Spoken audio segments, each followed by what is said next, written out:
On March 8th, Kay-Alana Turner and her friend had a conversation about the medications she was taking affecting her sleep. At this point, she hadn't slept for several days. The next day, her friend received a cryptic text message from Turner that said no help. And after trying to get in touch with her for several hours, she finally answered the phone and said she was driving. Her parents would later learn she ended up lost that night and her cell phone had died. The Calhoun's home is perfectly decorated for Easter, a tradition shared during each holiday. And while the Calhouns are living a nightmare, the decorations and their child's unused house key are there, waiting for her return. I tell people that I have a Kay-Alana-sized hole in my heart.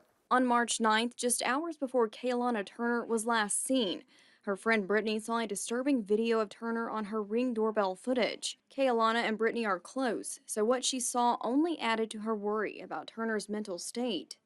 Kay is standing there ringing the doorbell, and she can't figure out how to get into Brittany's house. She knows all the codes to get into Brittany's house, but the scariest part of that is Brittany's garage was wide open.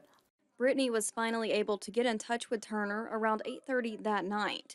The next morning, friends and family again hadn't heard from her for hours, but they found out she was heading to a friend's house in Austin.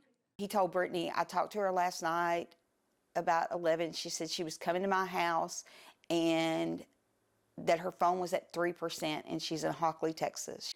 They learned Kay-Alana didn't make it to Austin. Her parents headed out to find her. That's when they are told the Harris County Sheriff's Office was looking for her too. They had a dog and a helicopter looking for her, and we're like, what in the world is going on? The Calhouns found out Kay-Alana ended up lost in a neighborhood in Tomball. Turner's parents say she was attempting to sleep in her car parked in a driveway.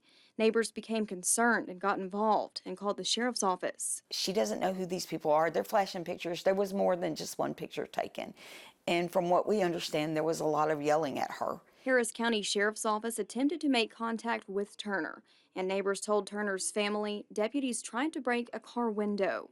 Then Turner drove through several private properties and into the woods where her vehicle became stuck. The Calhouns feel their daughter was treated like a criminal upon the deputies' arrival, and that their excessive force only scared Turner and made her mental situation worse.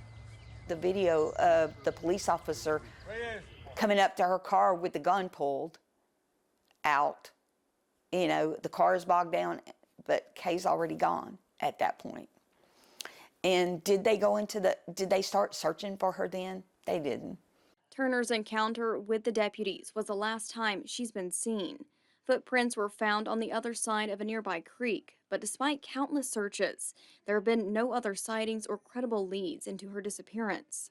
The Calhouns say their daughter had never been in trouble prior to this incident, but the way she was treated that morning and even now has hindered the search for Kay-Alana.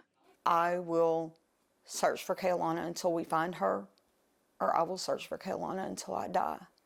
Anyone with information about Kay-Alana is asked to contact the Harris County Sheriff's Office.